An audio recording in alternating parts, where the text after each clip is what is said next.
We think of cybersecurity as a discipline, but when does that turn into a system of belief? You're listening to Defense in Depth. Welcome to Defense in Depth. My name is David Spark. I am the producer of the CISO series, and joining me as my guest co-host for today's episode, one of our favorites here on the CISO series, it's Davi Ottenheimer, who is essentially the founder and blogger of, I think, the longest continuous blog in tech that I know of, flyingpenguin.com. Davi, thank you so much for joining us today. Thanks for having me. My pleasure. We adore having you here. Now, but first, let me mention our sponsor, and that would be ThreatLocker, also one of our favorites. The Zero Trust Company. Allow what you need.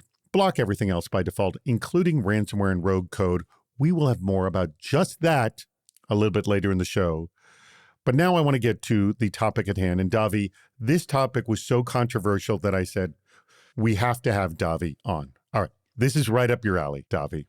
The question is cybersecurity a cult? So our guest, Joshua Copeland of Crescendo, I'll introduce him in a moment, made that case on LinkedIn, arguing that we've dressed up, quote, best practices as a system of belief based on fear, complete with sacred texts from NIST and ISO, thoughtless rituals like phishing tests and compliance audits, with the CISOs sitting as the high priest. Cults don't need a compound. Even Peloton has been described as a cult. I'm going to ask you, Davi, just set us up here. Are we falling into this trap in the cybersecurity world? Are we falling into the cult of cyber? Wow, great question. And I'm glad you brought me on for this because I would say it's worse than a cult. I think the framing is right. Hold on, let me pause you there. Worse than a cult, because some cults have done some horrible, horrible things. I think the goal of cyber is a little bit more altruistic. Oh my God, no. Well, I mean, the goal could be more altruistic, but it isn't necessarily. What's worse than a cult is a cult would have at least true believers, but I think our industry has people who are competent professionals who are executing theater they actually know doesn't work, and they aren't believers, so they belong without believing when they know they should leave. So the sacred texts, the high priest, the rituals, they exist because they're profitable and not because anyone actually believes in them, and that's sad. All right. Did I tell you, audience, that we would get some spicy responses from Davi? And I appreciate you being here, Davi. And I know our guest does as well. Let's introduce him.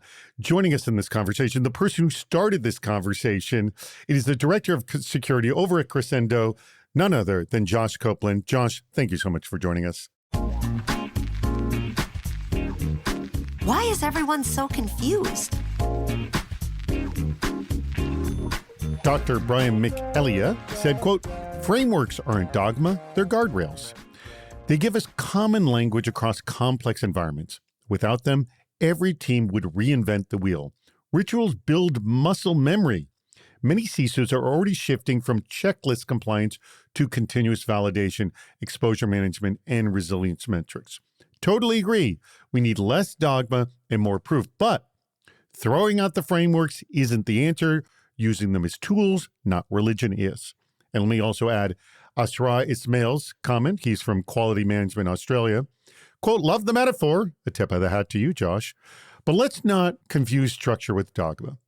Cybersecurity frameworks like NIST and ISO aren't sacred texts. They're peer-reviewed, regularly updated, and grounded in real-world incidents. NIST SP 853 has 6 major revisions. ISO 27001 is reviewed every 5 years. That's not a cult, that's continuous improvement. Phishing tests? Think of them like code blue drills in hospitals. So both Brian and Asrar here, Davi, are saying that we have guides for security through these frameworks. And by the way, we're just taking one slice of this discussion here. So let's just focus on this slice. What is your take on the abundance of frameworks? Well, we run the risk of thinking that by working on the frameworks, we're working on the problem. There is a language here and the vocabulary, but a vocabulary that has no enforcement doesn't do us a lot of good. If everyone stands around and says, yeah, there's a should do and there's a how to, and that's a crime. And then everyone says, yeah, that's a crime. We all agree. And no one does anything about the fact that people are committing a crime. It doesn't get you where you need to go.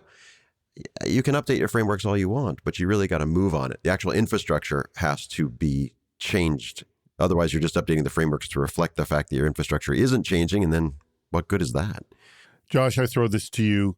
When you brought up frameworks, what was your feeling towards them? Did you agree with Brian or Asrar, or you're like, no, they're pushing us to just believe that this is the solution if I just follow this guideline, which, by the way, a lot of people argue a religion behaves that way. So my thought on it was that frameworks in and of themselves are neither good nor bad.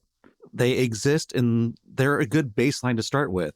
But to kind of talk directly to the point about updates, ISO has only been updated 3 times, and it's been, 7 years between the first and the second iteration and almost a decade between the second and third iteration. ISO hasn't been updated in, I think, nearly 5 years or so. This is cybersecurity. Things evolve extremely quickly. We're even thinking about agentic AI 5 years ago. Nobody even heard the term agentic AI unless you were in one of those deep research labs. So I think one of the problems is that we take these things that are great guardrails, they're great structure, but we hold on to them like they are the total gospel of this is what cybersecurity is. And when you take that perspective, you don't look at the full context of what you have in your area. Does this even really apply to my organization? I can take NIST 853, but if you're a small to medium organization, does that level of security really match what your threat landscape is? Probably not. They're great to start with, but you need to have that big smart brain and understand that they're not to be taken at pure face value. You have to contextualize them. This is a good point, Davi. Can't frameworks just be seen as like a nice instruction how-to manual? This is a good thing to follow if you don't know where to start? Well, it was already said, I think, quite eloquently that you get the framework and things change and the framework doesn't reflect them. And so what do? You have a gap. So agentic, what do? I think it's more fair to say there are, and people who study religion know this, there are sort of the absolutes and then there are the relatives. And so you have the things that change within the absolutes. CIA as a triad and AAA as a triad have been around forever, and they still apply. They're so effective. Confidentiality, integrity, availability, fantastic. Back in the napkin in the 70s, I think, maybe the 80s, we do the same thing in Unix. We have users, groups, and world. Fantastic, triad. When we try to go more complex with 16 different permissions to set on a single file because Active Directory is trying to improve on it, it actually gets harder because it's trying to be newer. And it violates our sense of what works. So there's a balance here between the things that are ultimate, simple, always apply, and the new great things that seem to not fall into the categories we thought they did. We don't understand how to make them fit. And we see that lately. I'll just throw it out there. I mean, for me, OpenClaw deserves all the hate in the world because it's like someone walked up using SSH and said, you know what? What if we just switch to clear text telnet? Has anyone tried that yet? Let's leave our tokens laying around and communicate in clear text. How about that? That should throw all kinds of violations. People should throw up all over that thing and not even allow it in the discussion. But somehow by calling it new, we can say it doesn't fall under the existing frameworks or guidelines. So that's the tension, is we have things that are always true and we try to apply them to new things and we feel like, well, I don't know how it fits. So we try to create new versions of the regulations, which are overcomplicated and make things harder for ourselves, when really we should just figure out why the new things aren't as shiny and interesting as we think they are, and we should do better versions of that. I didn't think of these options. Brian Bronstein of Appalachia Technology said, quote, as far as frameworks, I agree they are starting points, not endpoints. They are baselines proving guidance from zero. Rituals, however, have value. Hear me out. Phishing tests and tabletops do build resilience and help identify soft spots if used properly. The value is in preparedness, not precision. Think about fire drills. They'll run endlessly and are never perfectly executed, but the muscle memory and lessons learned are invaluable. Rather than, quote, cult behavior, I'd call it structured discipline in high-stakes environment, end quote. And Garrett Galloway said, quote, I agree with the sentiment, but I disagree on some level that the frameworks have no value. The biggest problem isn't that frameworks exist. The biggest problem is we've allowed our entire field to dumb down to think that they are all that exists. People get mad at me when I say they've got to have some sysadmin, net admin, and coding experience to be able to do security. Nobody is ready for anything security related until they know what they are trying to secure. And John Scarab, CISO for SRB Systems, said, quote, cybersecurity has its rituals and frameworks. However, I disagree with calling it a cult. What some see as dogma, others recognize as discipline. What feels like conformity may actually be scaffolding of trust. We lean on NIST, ISO, and CIS not as sacred texts, but as battle-tested compasses. We don't need fewer disciples. We need more architects. All right. So I'm going to you, Josh. They're attacking your claim that they're cults here. I like, although the first quote here, Brian, things that we've pooped on a lot on this show are like phishing tests. He goes, look, yeah, I know that there are problems with it, but just the act of making people do it is just a good exercise. What do you think? Thinking of this from like the big picture, there's a thread through this of frameworks lead to discipline. And discipline is good, but discipline questions itself. It goes, I see I'm doing this. Why am I doing this? And that refines the discipline. We're doing it dogmatically. We're doing it because we're told to do it, because the framework says so. And that's kind of where the big difference between the two things lie. I'm a pure anti-phishing test guy. It doesn't do anything. It drives trust out of your organization because you're playing the gotcha game. You can do phishing tests in a way that builds trust in your organization, but how many organizations and how many products are actually designed to do that in a way that builds that? Almost none of them. We're doing it based off of what the framework says. Same thing with tabletops. If your tabletop is something that you do and you're following the script and it's super easy, yes, you're building muscle memory, but it's muscle memory for that incident that might never occur in your type of organization. Yeah, you're going through the ritual of doing these things, but is it actually giving you any value on the back end? Saying that you're building muscle memory and, comparing it to things like fire drills and things like that, I understand where their comparison is, but ultimately, a fire drill is a very, very specific instance in which you know the exact outcome every single time. Cybersecurity, we don't know what the exact threat is every single time. We don't know how things are going to be layered across each other. So we have to have that ability to think and apply context to what we're doing. And that's where we run into with frameworks that we adhere to them as pure dogma, as opposed to, here's a good idea, build upon that. All right, Davi, your take on this. Is there any value to tabletops, phishing tests, essentially different kinds of drills to help people out, to sort of, I guess, build a security muscle memory? Yeah, I'm happy to take this one. I don't think we have enough time in the day to really discuss it properly, but I'll take a stab. I've written a blog post recently where I pulled up Zen and the Art of Motorcycle Maintenance by Robert Piersick. I recommend this book to everyone who's trying to tackle this problem about when does it matter that I think versus when does it matter that I do without thinking. All the sciences I've ever studied and looked at have sort of bifurcated into two parts, which is easy, routine, minimal judgment stuff, which is sort of in their subconscious that we've already figured out how to do. And the other is that we identify things, we store things, we evaluate them, and we adapt to them, which is a very slow process. So in areas where you've done that slow process and you figured out what to do, you can switch over to the other. Like if once you've figured out how aspirin works in the brain, then you can start taking aspirin out of a bottle. And those are two very different disciplines. And in the motorcycle book, Piersick talks about how some of us, we ride a motorcycle and we smell and we think, oh, I don't think my carburetor is working quite right. I need to change my choke. And I think, the temperature and the heat and, the way I ride, you do all these calculations to figure out the optimal riding experience. And that is what your experience is. But then the other type of rider gets on their BMW and there's what's called an idiot light. And if it's red, you take it to the shop. And if it's not red, you just keep riding.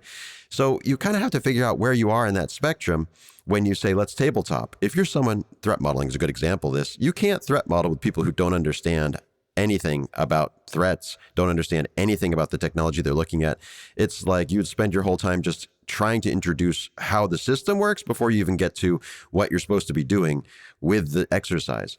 So that's the struggle, is which side are you on? What are you trying to accomplish? And the blog post really got into the latest trend, which I find absolutely frightening, which is rejecting all of philosophical foundations to say, I think, therefore I am is what we're supposed to be doing, instead of I use AI, so I use artificial intelligence, therefore I don't think. It's such a habit now of people to sort of open up someone else's intelligence, being a robot, for example, or an agent, and saying, well, it's going to think and I don't have to, when in fact it's the opposite. it's an example of when if you're going to think of it like you're exercising using a machine, but if you don't think about how you're using the machine, it can be very, very bad for you or anyone else involved. So yeah, figure out what you're trying to do first, figure out what level you're at, what level of expertise you have, and how involved you are, what your background is, and whether you're qualified, and then go forward. You can do very, very effective things if you have an expert. But if you don't believe in experts anymore because you just use idiot lights, then you're probably not the type of motorcycle rider you think you are. ThreatLocker is extending zero trust beyond endpoint control. With their recent release of Zero Trust Network Access and Zero Trust Cloud Access, organizations can now control how users connect to both internal systems and cloud applications. Access isn't based on credentials alone. It requires the right user, the right device, and the right conditions. Users are granted access only to specific applications, never entire networks or environments. Now that matters because attackers aren't breaking in, they're logging in. We've all heard this before. As we've seen in recent large-scale CRM breaches, stolen credentials and misconfigurations can expose massive amounts of sensitive data. ThreatLocker's Zero Trust Network Access ensures internal resources are never exposed and only reachable through tightly controlled policies. Zero Trust Cloud Access extends those same protections to SaaS applications, so even if credentials are compromised, access is denied without an approved device. It's a modern approach to access control that reduces attack surface and stops unauthorized access before it starts. You can learn more and start your free trial today at threatlocker.com/CISO. Remember, go to threatlocker.com/CISO and do us a favor. Add that /CISO at the end. It's just a quick and easy way to let them know that you heard about them from the CISO series. What needs to be considered? Richard Harrison, CISO over at Foodstuffs South Island, said, quote, "What are the underlying management assumptions that enable these approaches to sustain themselves? I'd argue that they have arisen out of a dominant management paradigm grounded in command and control thinking, reinforced by quality management approaches developed in the 70s and 80s. Traditional siloed approaches to anything, TSM, GRC, cybersecurity, etc., are no longer sufficient to manage modern digital supply chain complexity." Very good point. Ryan Rambo of IXN Solutions said, quote, "Just look at the way companies respond to an incident. The answer is almost always, quote, we need more cybersecurity, more cyber tools, more useless alerting, more cyber consultants, etc. The response never considers anything other than cybersecurity. I argue that corporate counterintelligence programs are the future. Counterintelligence, not cybersecurity, is the glue that binds cybersecurity, physical security, personal security, information security, operations security, compliance, and threat intelligence together." So two very interesting takes here is that we have an outdated system that can't keep up with the interconnectedness of our world. And Ryan here says we need counterintelligence to solve the problem of being attacked, which I would assume that falls in the same line as threat intelligence. Davi, your take? Well, I think Rambo here has a problem I don't think he recognizes, in that he's just creating the next framework to sell people. The counterintelligence goes way back. I remember working with counterintelligence vendors 10, 15 years ago that said exactly this, and they didn't take off as a thing to buy. Maybe they would now, but the core problem is that there's something simpler and harder here, which is to do the actual work, to build the muscle memory, do the actual work of fixing the problems. And it's not because they lack a counterintelligence program. It's because, there's a cost center here and there's a profit center, and the economics that I talked about in the beginning creates a sort of cult-like obsession around keeping the problems so that you can make more money, getting people addicted to the frameworks and the theater. So, yeah, I think quality management frameworks are actually quite useful. And I've always been a fan of the Shewhart and the Deming cycles, where you plan, do, check, act. I think those actually work. I think you can actually build that into a quality improvement model where you look at what you have and see if it's improved. And if it's not, figure out why. You can use the 5 whys. Again, you have to use it in a way that is driven by experts who understand what they're doing, who can communicate the effects and set steps forward towards improvement. If you don't have that kind of commitment, then it becomes theater in itself, and you're just, again, checking boxes and selling tools. I like the metaphor you had of the motorcycle as the person who understands the vehicle they're riding and the person who just responds to the idiot light. All right, Josh, I throw this to you. These are both very interesting takes of the fact that we have a complex environment and that solving cybersecurity with more cybersecurity is not the solution. And to that point, I think they're right to a degree, but it's also, to Davi's point, with the CIA triad and AAA, we have things that are very, very simple that we should intrinsically understand, but we're still not doing them right. Talk to any major organization and ask them, do you know 100% of your assets, what they do, why they're there, and why they're configured the way they are? And almost no one will admit to being 100% accurate on their CMDB. And that in itself is an intrinsic problem. It doesn't matter how much, to Mr. Rambo's point, counterintelligence you have, if you don't know what you're trying to protect in the first place, how it's configured or why it's configured that way. We go through the process of the third-party attestations, the checking the boxes for the frameworks, but we're truly not understanding what's in our environment, how it works, how it's configured, and how does it drive the business forward? Because that takes context. You have to get out of the checkbox and you have to actually understand what you're doing and how it relates to all the other pieces and parts of your organization. How does your CRM actually interact with your sales folks and your HR folks and your marketing team? That takes context and true understanding that we're just not developing as a skill now. We shove tools and frameworks down people's throats and say, buy this thing and it'll fix your problem, instead of actually analyzing where your problems really are. One thing that I've learned in business is people would rather throw money at a problem than actually do the work to fix the problem. Davi, and I think this is like what you just said, like you need to do the work.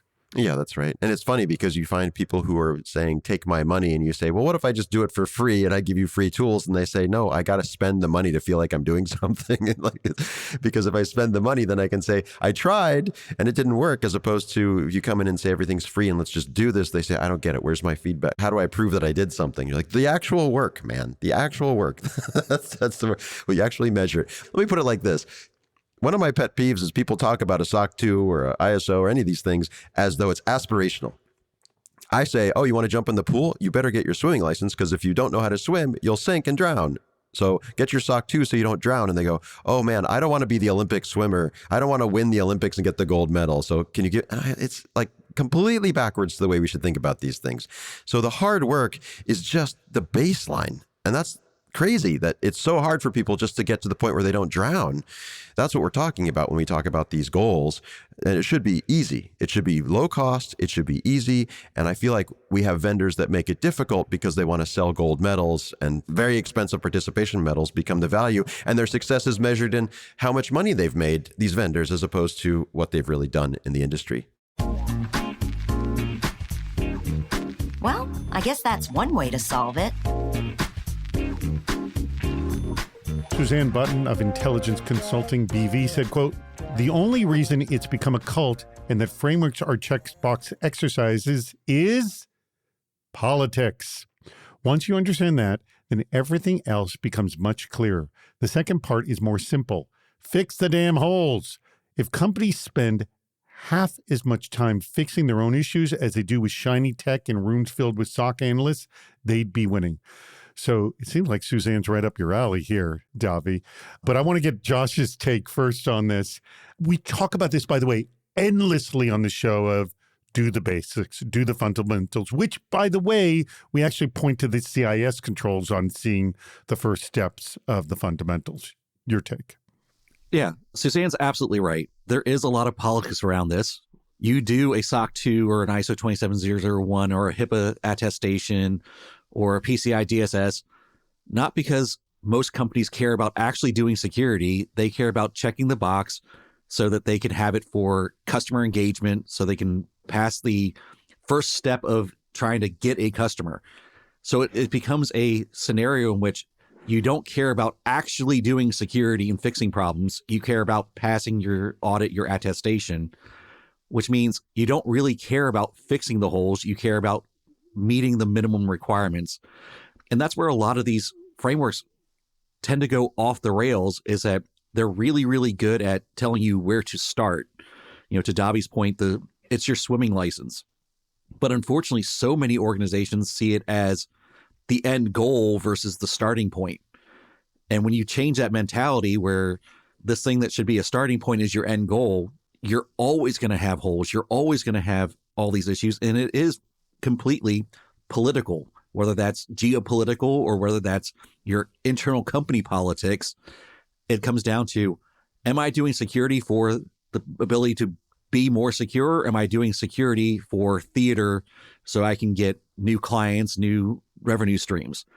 And when you kind of look at those things, that's why you see chasing the new shiny thing I seen at RSA, the big new startup that came out with the new tech and the new shiniest thing that isn't really fixing a problem that my org has.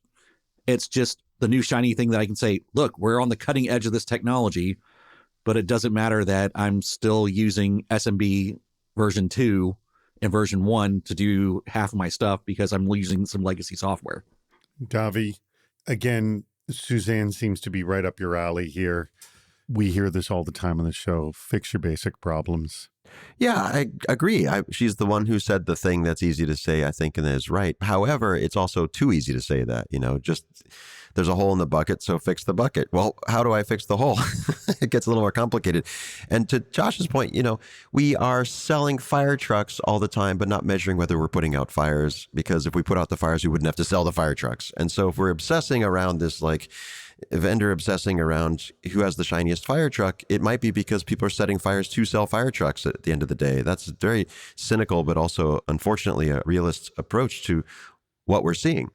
From an economic standpoint, let me just point out, when there's money coming in, people won't spend on security. When there's tons and tons of money, because anything you spend on security gets in the way, you're already making so much money, just eat the risk is typically what I see in large organizations. But as soon as that money goes away and things flatten out, then they look for risk avoidance, and then they spend money on security because they got to get rid of the loss. So the way that they look at risk is relative to upside a lot of times. And that's the economic reality that sort of corrupts our ability to say, there's a fire, fires are bad, let's put out the fire. It's all sort of fit into an economic perspective of what's the business doing in a way that can actually be ignoring the harms and long-term setting you up for disasters that you can't possibly prevent. Fire drills, I think, are backwards in that sense, because we should be building buildings that don't catch fire, or we build buildings that can respond to fire in ways that are predictable to put it out before people are hurt. We should have doors that open out so people can get out. All these sorts of things that come back to, if you look at history, ethics exists in most forms of engineering and certainly most professions, except for technology. There's no ethical requirement that I've seen. And when I used to teach computer science and security, I would ask students, where do you think the rules come from? Do you inherit the rules, an ethical framework that you have to abide by? Or can you just make the rules up that you want? And there was always one person in every place I've ever taught who said, I think we should just make up the rules as we go along. And I would ask, which to me is crazy that they would even think that they could create, that's like being God. They would assign in front of everybody, with God themselves as a witness. They would say, I am God, nobody else is, and I decide everything myself. And I thought, well, that's shocking. Okay, well, how do you decide whether you're doing good or bad? And they go, money. If I'm making money, it must be right. And that is a person who does not understand how the world really should work, because if they make up all the rules and all they care about is money, that person should not be working in security for sure, and probably shouldn't be working as an engineer at all, because they couldn't possibly build a bridge that fell down because they got paid for it. They couldn't make a chemical that would be poisonous instead of helping people, a pharmacy, and get paid for it. It's simple in the other disciplines, but not in technology. Josh, were these the kinds of opinions you were looking for? Yeah, my whole thing is I say things that a lot of folks might not say out loud, but I know at least through private conversations, others are thinking. But it's really to drive conversation so we can have this kind of exchange and understand where everyone's viewpoint is. I agree with Davi. Ethics is largely missing in cybersecurity because it's purely a money-driven entity. Cybersecurity is not doing cybersecurity because it's cybersecurity and it's good, and we're protecting people and we're protecting life, limb, eyesight, other people's money. It's all about, how do I generate revenue from this thing? And is cybersecurity protecting the revenue that I'm generating? And when you really get down to it, those ethics are what determines who's really good at cybersecurity and who's out there just making money in cybersecurity. All right. This has been a great discussion. We've come to the point where we're going to ask you which quote was your favorite and why. And each one has its value. There's all good ones in here. But this is going to tease what part of this argument you liked the most. So I'm going to start with you, Josh. Which quote here did you like the most and why? I like John Scarab's quote the best because he at least framed it in the way that frameworks are and should not be gospel, but he at least acknowledges that they are. And his quote where it's, we need fewer disciples and more architects, that means we need more thinkers. And that's truly what we need in cybersecurity is more people who think. All right. Good point. Davi, your favorite quote and why? Well, you kept fingering the button by saying, she said, fix the holes. I think she was the closest and the most practical about it. And we're talking about Suzanne here, by the way. Suzanne Button, yes. Go ahead. I agree with her because I do think it's a matter of measuring what's broken and measuring how close you are to a resolution. And I say that in full awareness of the quantum problem. Quantum computing is here and everyone's talking about it like it's magic or it's an apocalypse or it's a Q-day. I disagree with all those people. I say it's easy, super easy. We've done this before many, many times. We're rotating algorithms. We're moving to a different crypto library. Let's just find it, fix it, and not try to get too caught up in the cult or the mysticism of the economics, which is mostly about somebody gets rich, but we don't know if we fix it or not. Well, that brings us to the tail end of this show. I want to thank our sponsor, and that would be ThreatLocker. Remember, allow what you need, block everything else by default, including ransomware and rogue code. ThreatLocker actually has a very savvy look at cybersecurity, and it is not cult-like at all. Whatever. We like the guys over there at ThreatLocker. Go to their website, threatlocker.com/CISO. Add that /CISO. Easiest way to let them know that you heard about us through the CISO series.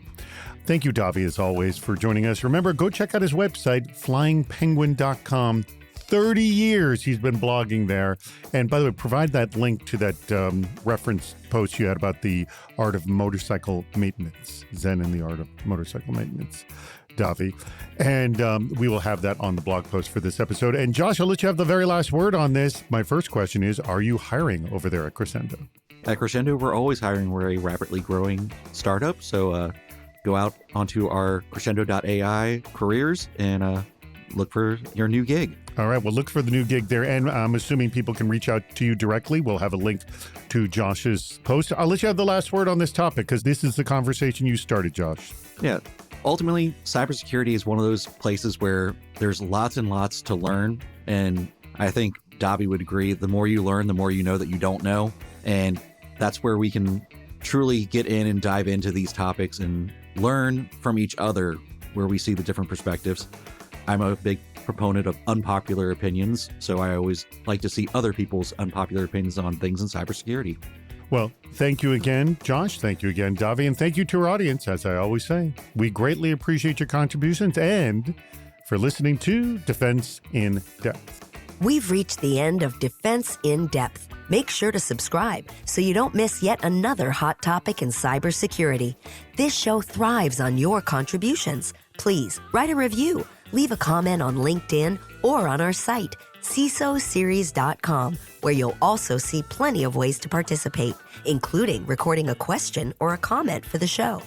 If you're interested in sponsoring the podcast, contact David Spark directly at david@CISOseries.com. Thank you for listening to Defense in Depth.